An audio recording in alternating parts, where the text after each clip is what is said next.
Welcome back, my friends, to the I Was Born to Do This podcast. I'm your host, Kira Brenton, and it is my deepest honor to hold this space for who I believe are the most important leaders on the planet. These are the people who have been inspired to share messages to change and transform humanity. And today, it is with great joy that I get to introduce to you once again on the show, Melissa Methven. Melissa, I'm so happy you're here.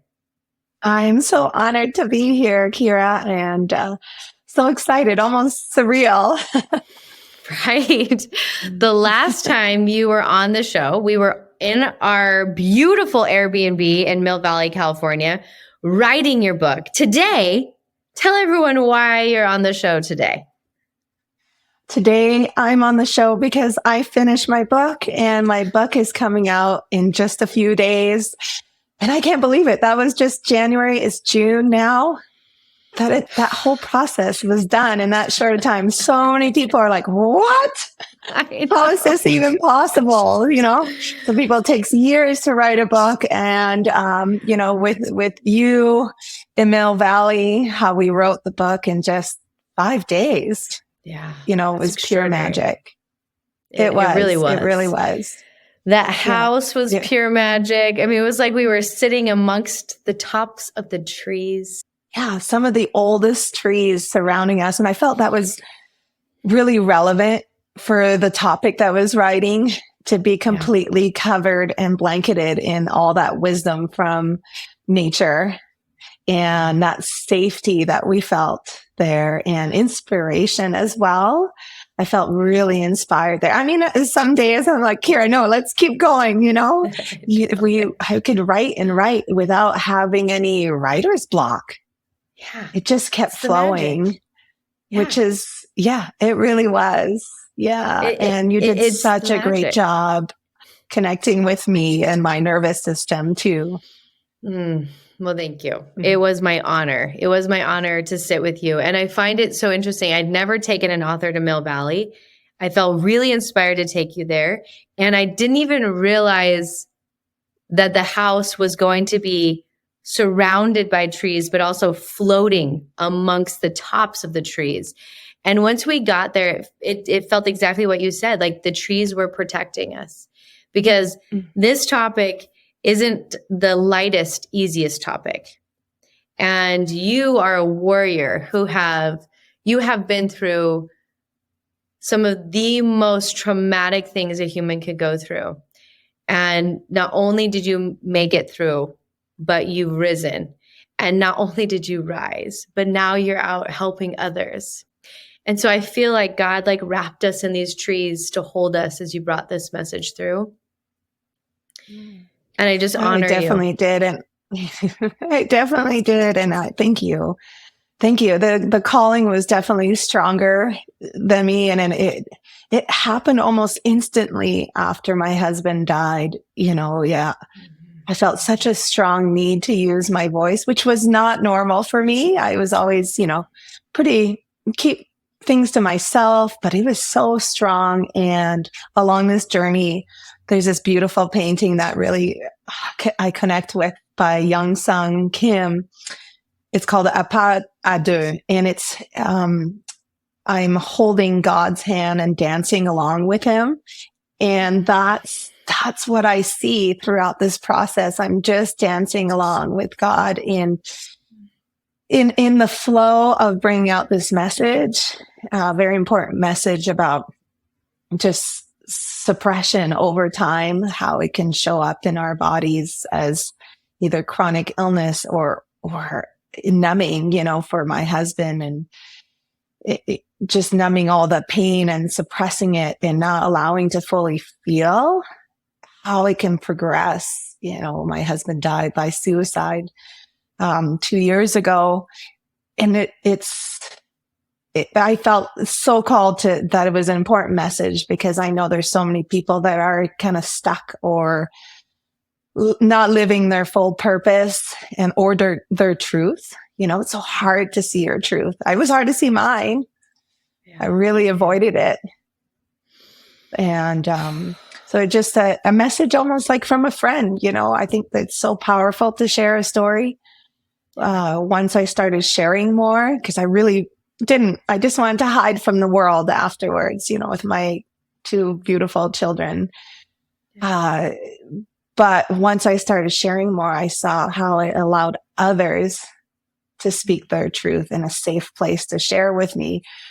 And so my hope is just that it allows others to see their truth and live the life they always dreamed of, Yeah. And how suppression really takes that dream away. Suppression, it seems that, as we were sitting with your book and really diving into this concept of suppression, that it is like a canker sore. It like is always there, always like eating away at the dreams that are inside of us. Yeah.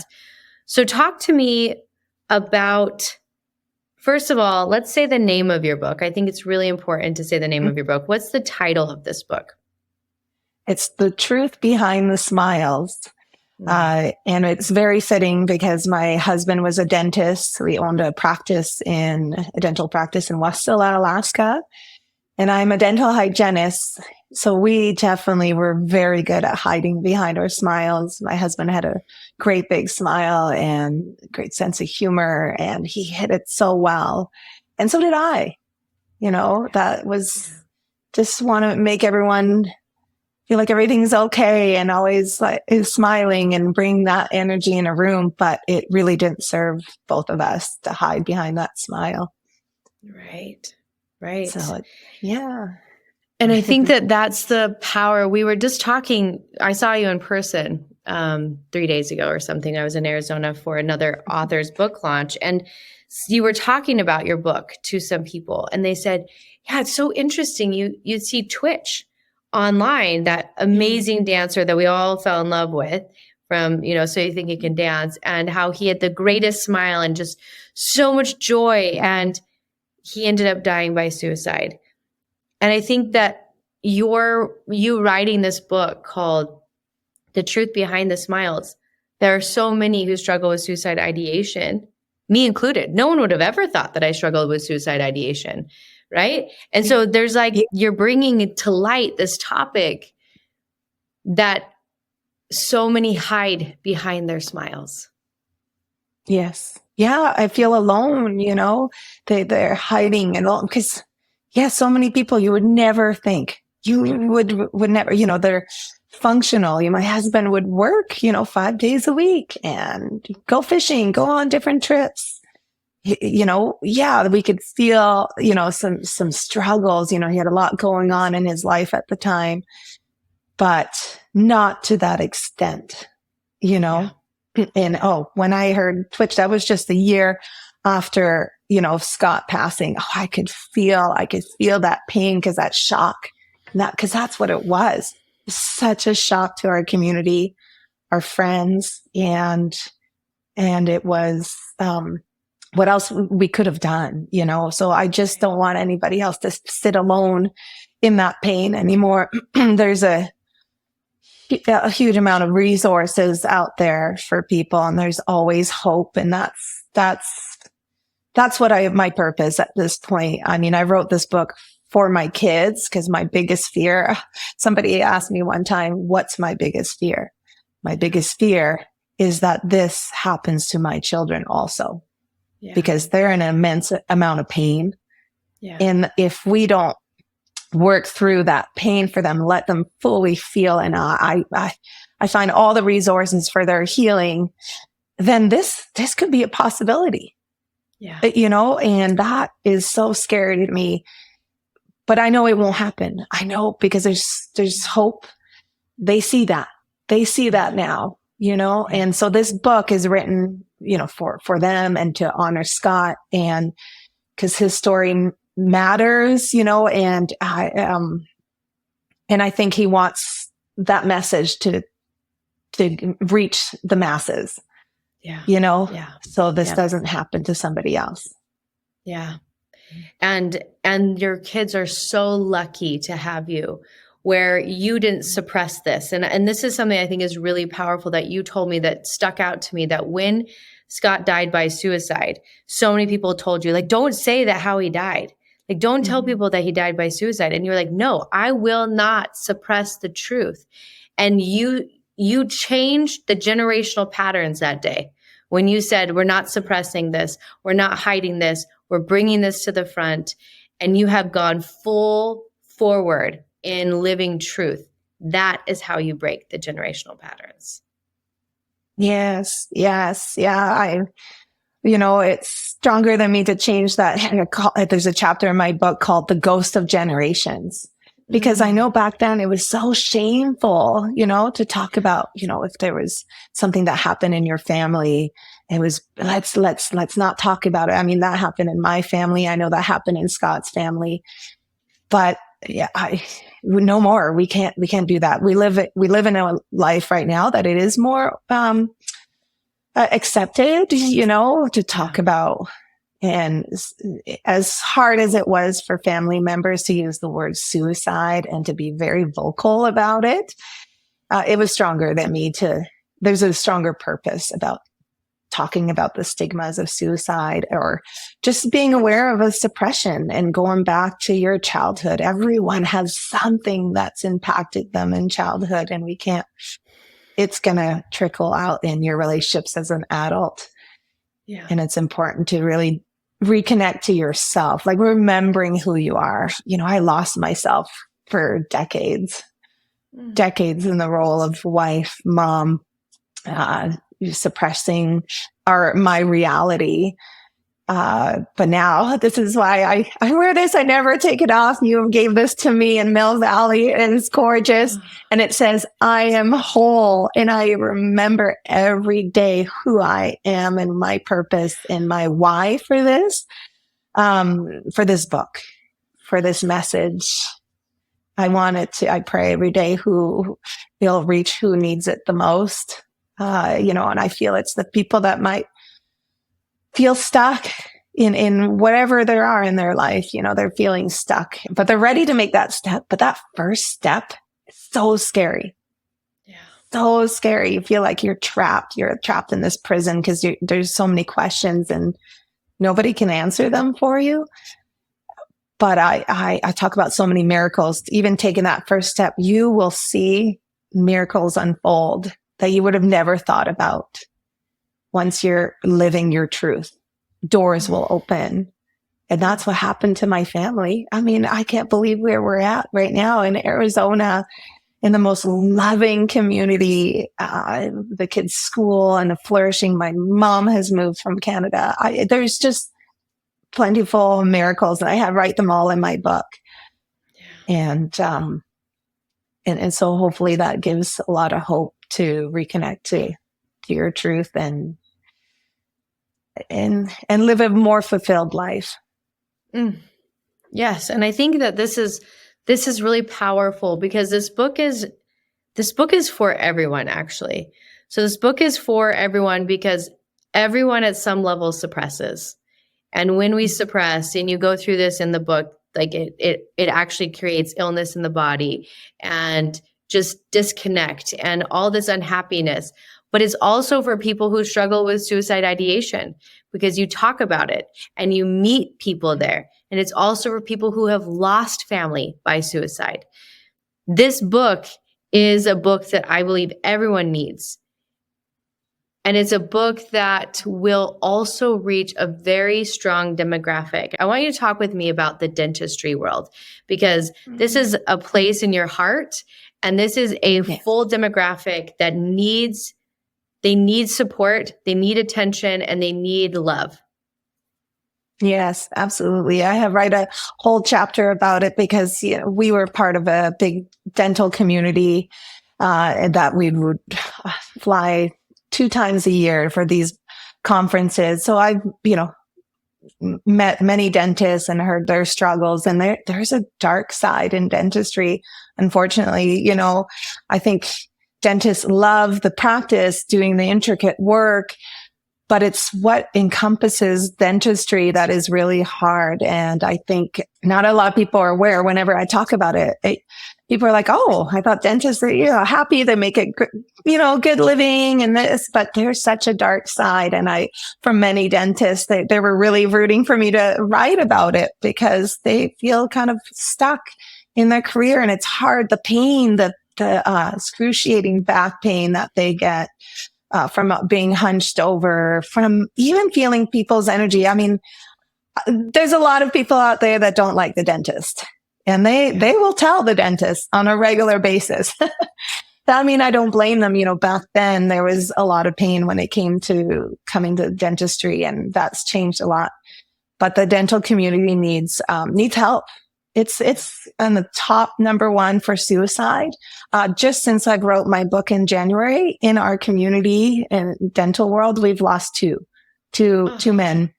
That had families, and my heart breaks for their family because they have young children as well. Similar situation. So I hear from a lot of them, like, the dental world needs your message. It needs to be brought to awareness because people don't understand the back breaking, the energy that comes in that you take on from people that are not wanting to be there, and the fear. So you're taking all that on, but also there's a numbing when it comes to pain of your back. You'll often numb either with alcohol or opioids. Then that's how that cycle comes about as well. Cause you gotta, usually dental school now is $500,000. So the minute they get out of school, they're $500,000 in debt. I mean, that's a big weight. Yeah. And you don't start making that money for, that first year that you work. You got to build your clientele. I mean, it's a lot of pressure.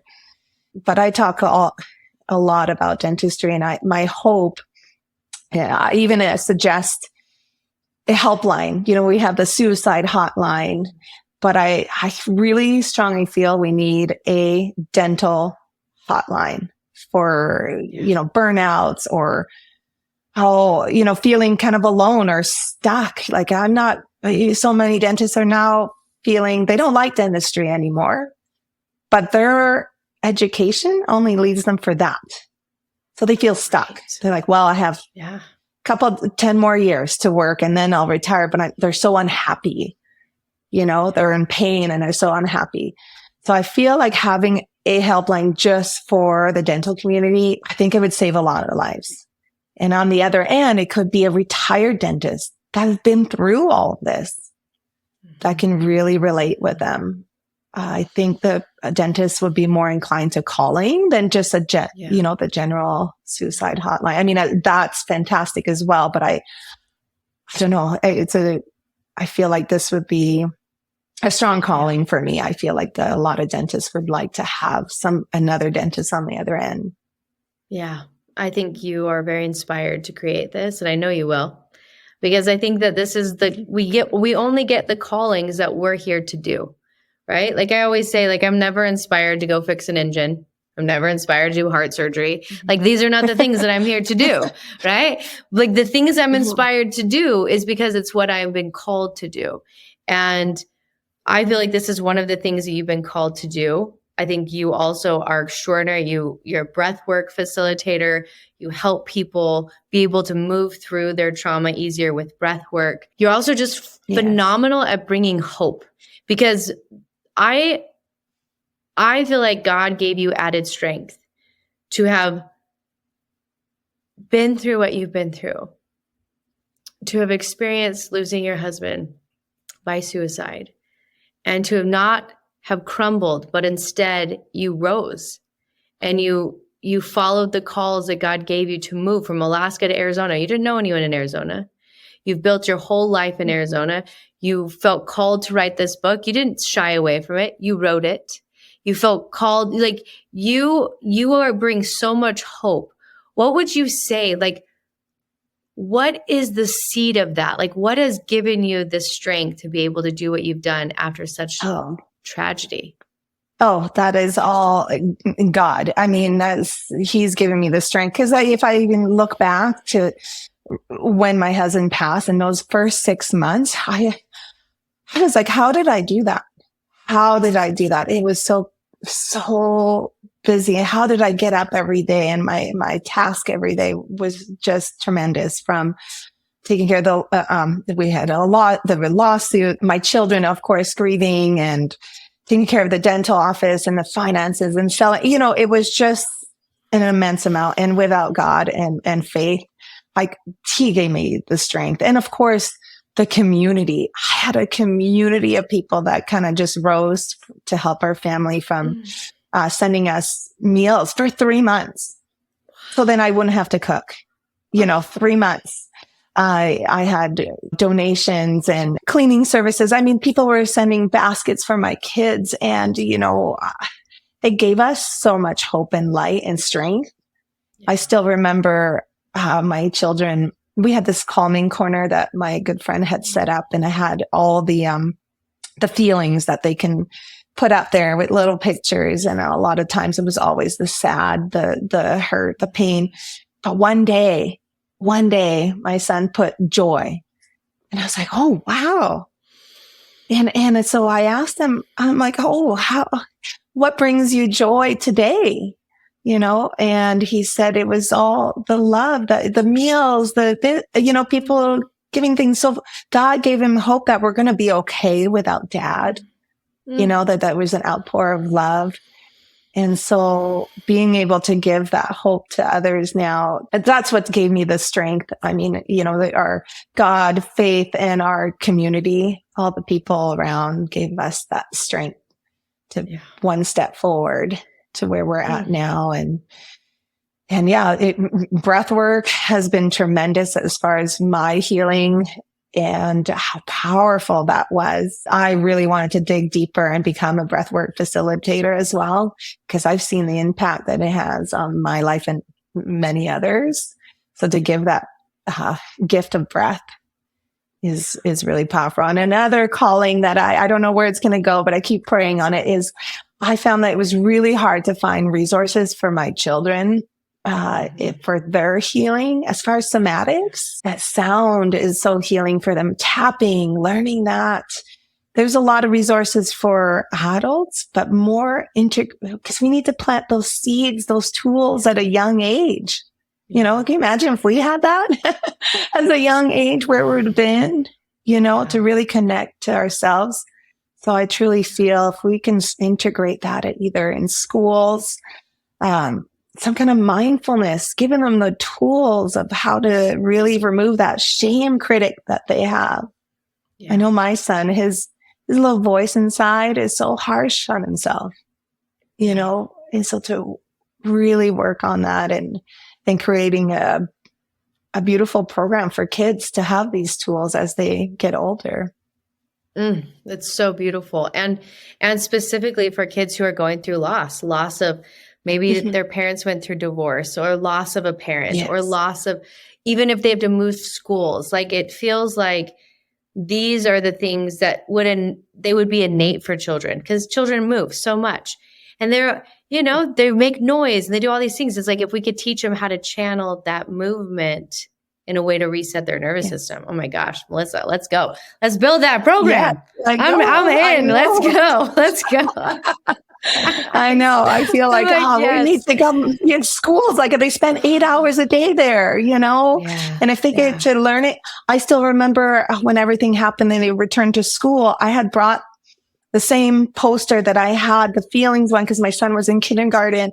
I was like, do you mind putting that in your classroom? And I was thinking to myself, I think kindergarten should have that, because they're learning all the emotions and whatnot. Have this little posters where they really learn about that. It's important. It is. Oh my gosh. I see this. I'm like, all right, let's go. I'm ready to books. Our next calls are going to be on how we build this program. I want to feel for a second. I want to take this just a bit deeper for a minute as we close out this beautiful episode together. I want you to close your eyes and get into your heart. And I want to have you speak to the 3 different people. First, I want you to speak to the people who are in suppression. So if you can just find the message, what would you give to people who are suppressing the truth in their life, suppressing how they feel, suppressing what they want? suppressing what they know they need to do, what would that message be to them? I think to connect to that suppression, to knowing what that is finding stillness, making space. Because I think when we're in that suppression, we keep busying ourselves, or we don't want to see it and we avoid it. So maybe finding some stillness, some space to really connect to their heart, to what's going on inside, to listen. And the ways to do that, either meditating, breath work is fantastic, or just even spending time alone, just finding that, start with 5 minutes, morning, evening, just in that busyness, find that stillness to reconnect to you and start hearing what God is trying to tell you, hearing what your little voice inside is speaking, is trying to tell you something, but you won't hear it if you don't find that stillness. I feel that's a powerful message. The presence, the power of presence, the power of being present and finding stillness is the unlocking of the messages we receive.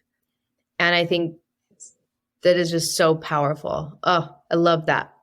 So now I want you to close your eyes and I want you to go into your heart and I want you to speak to those who might be struggling with suicide ideation, who might be walking the path that Scott walked of numbing and suppression and feeling like this was the only possible way for him to escape the pain he was in.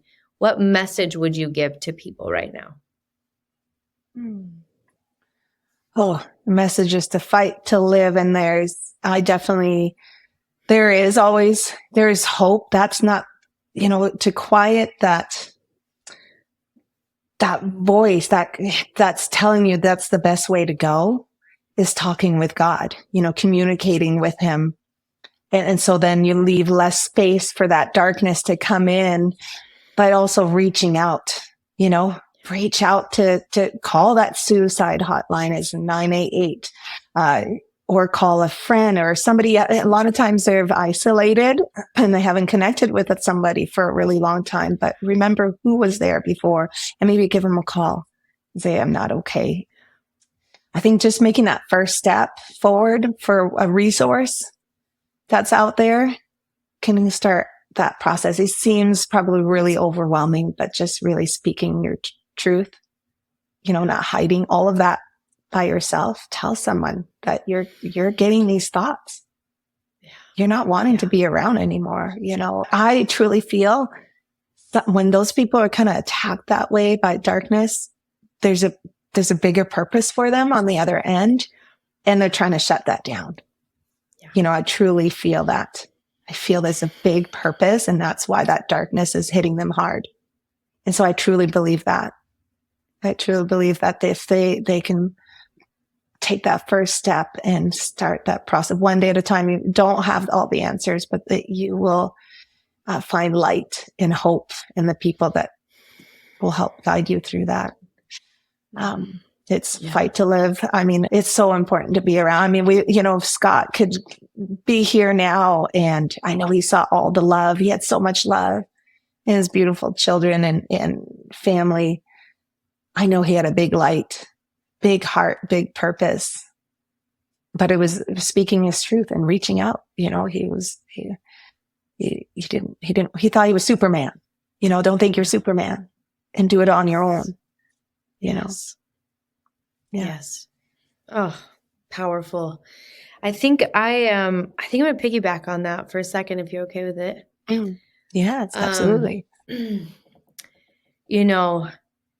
I struggled with suicide ideation for 20 years.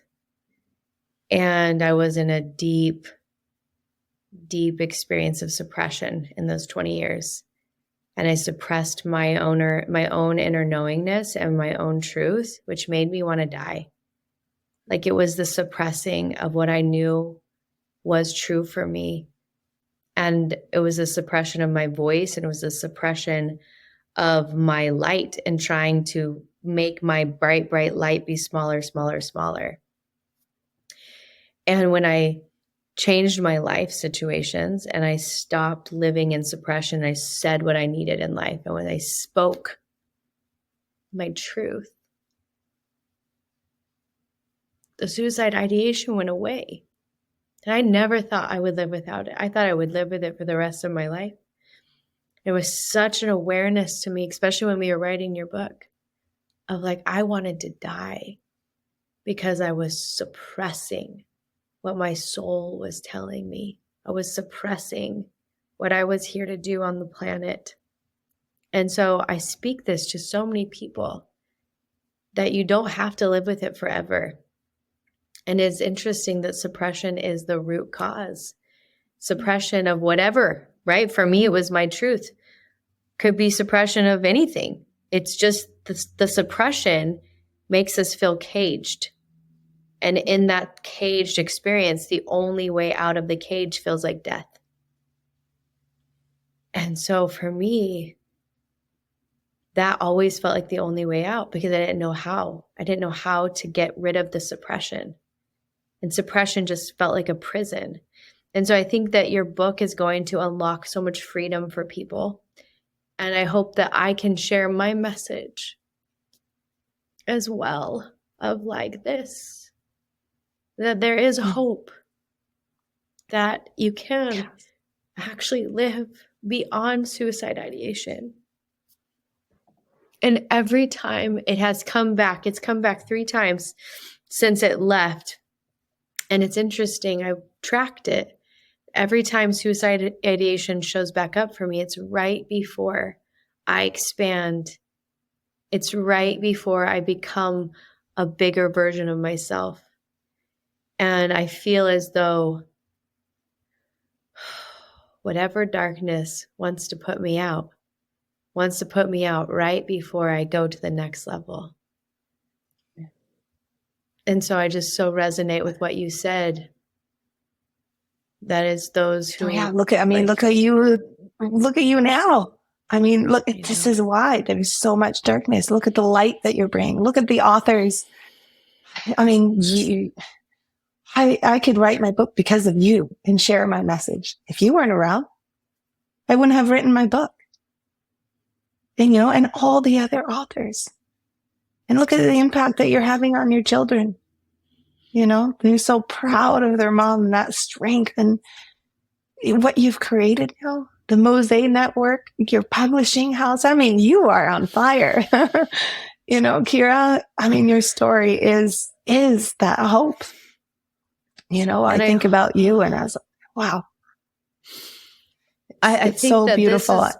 This is why people have to talk about this, because we have to share our stories. You have to share your story of hope past suicide, and I get to share my story of hope after wanting to die. And it's like this right here. There's so many people who think death is the only way out, and I get it. I have spent hours of my life on that suicide hotline, in closets, in cars, like saying, like, please help me live.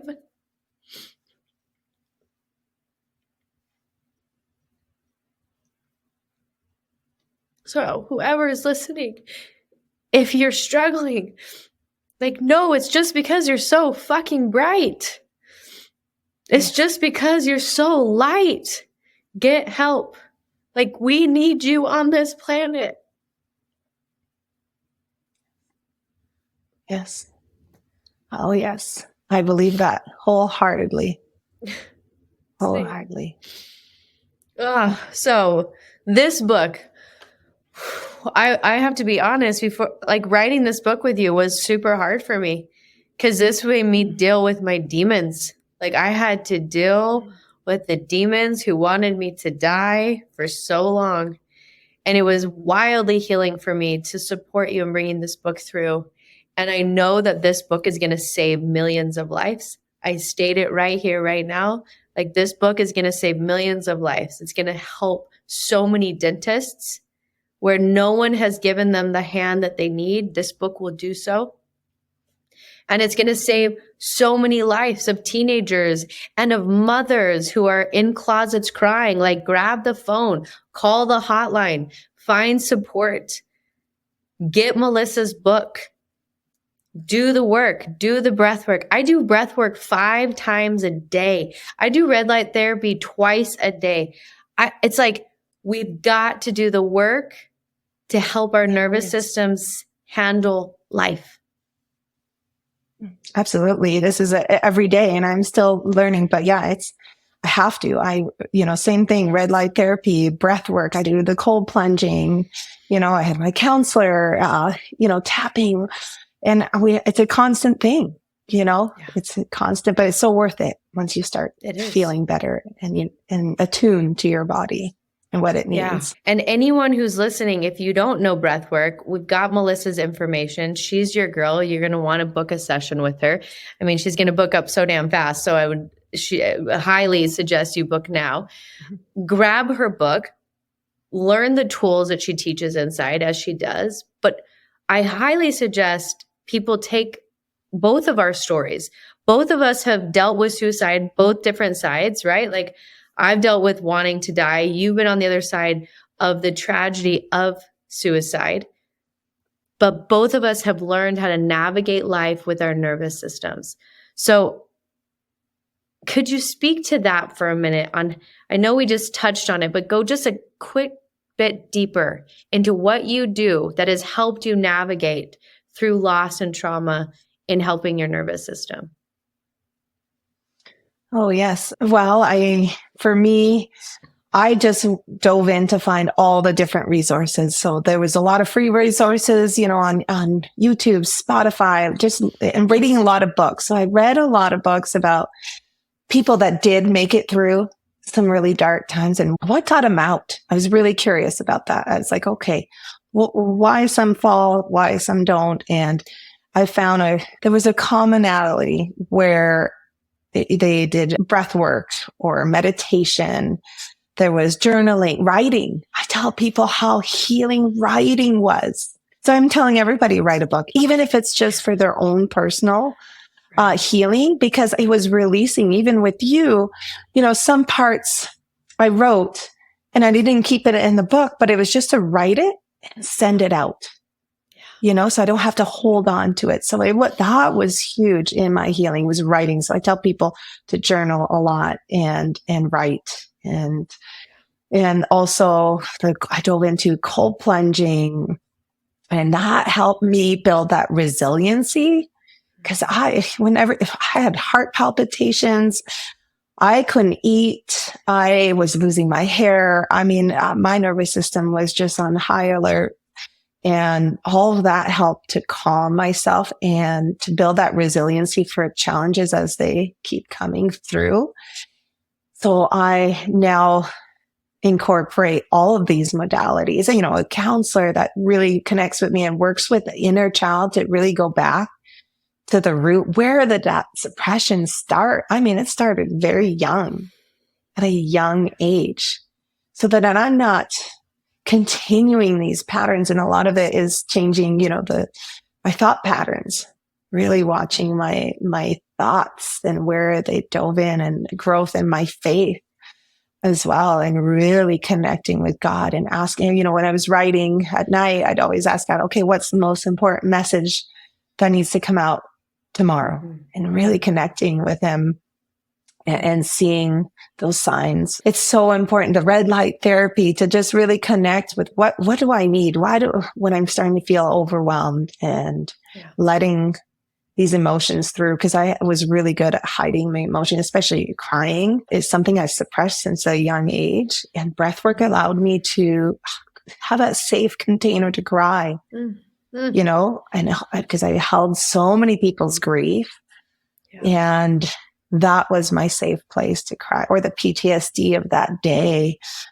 Breath work is really, I think that and faith are my number one to do on a daily basis to help with and the same for my kids. Same for my kids. Actually, yesterday, my kids are off to Alaska on their own on the direct flight, and because they're missing it there. And I had busy week work-wise this week. And my son was getting really nervous. It was his first time. My daughter had done it once. And I said, let's do some breath work right now. We're at the airport and he's really getting anxious. And I said, okay, remember the deep breath. And because we've gone through that, the depth of the breath. And I said, watch your breath right now. You're getting anxious, so it's shorter. Let's slow it down. Let's breathe through your nose and really connect. And remember, you're okay. And I also said, okay, if you're going to feel some fear, my son is so good at doing prayers. And I said, pray to God. Talk to him. Talk to him. So then you communicate with God instead of allowing all that fear in, and so I think all these tools is a continuous thing every day. And I just want to learn some more, and I will keep learning and keep growing, but learning from others that have conquered the dark side, or, reading a lot of books. I can't read fast enough. So I listen to audiobooks. I mean, your book, Unleashed, came perfect timing because it was right after we went to Mill Valley, and editing process was really tough because it was revisiting my book. And every time I do, it does, bring up a lot of emotions. And your book, Unleashed, I was like, okay, I can do this. I have my purpose. I can continue thinking about my purpose. And, you write in your book, like, leave the dishes, leave this, to really, I mean, there's so many beautiful messages in there. It's one of those books that I'll reread. And I think a lot of people that do feel stuck, because I felt stuck a little bit when it came to the editing, and I was avoiding it. I make up lots of excuses, and reading your book gave me that other fire to continue. I mean, you always do that, our mastermind group, you really help motivate if we can do this, because then you feel alone, right? This is such this kind of like writing your book. Not a lot of people understanding in this purpose and who you brought together, and it really helps to not feel alone as well. Yeah. Which is really, I think, also the theme of your book. Like, don't do this alone. Even if you don't have a partner, even if you, right? Like, I don't have a partner. I don't have a boyfriend. I don't have a husband. I am alone, but I put myself in communities that help me not feel alone. I join masterminds. I go on retreats. I go to places where I don't feel alone.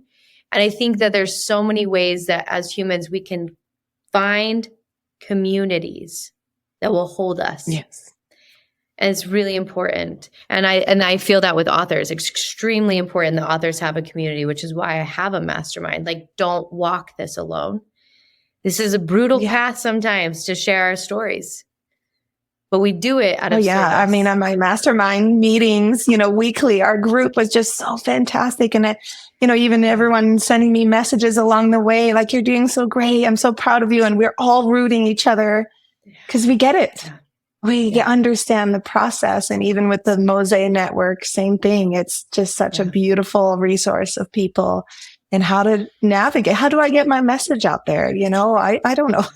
The social media, and, a lot of people think, oh, that's not a good place, but it is. It's an easy place for me to share and reach the masses. And it's been really beautiful to be able to connect. I'm connected with a dentist in Spain, all the way out in Spain. I wouldn't have been able to do that without social media, Yeah. And she talks about her struggles and burnout and suicide ideation. But now she's a big advocate as well for bringing awareness to dentists.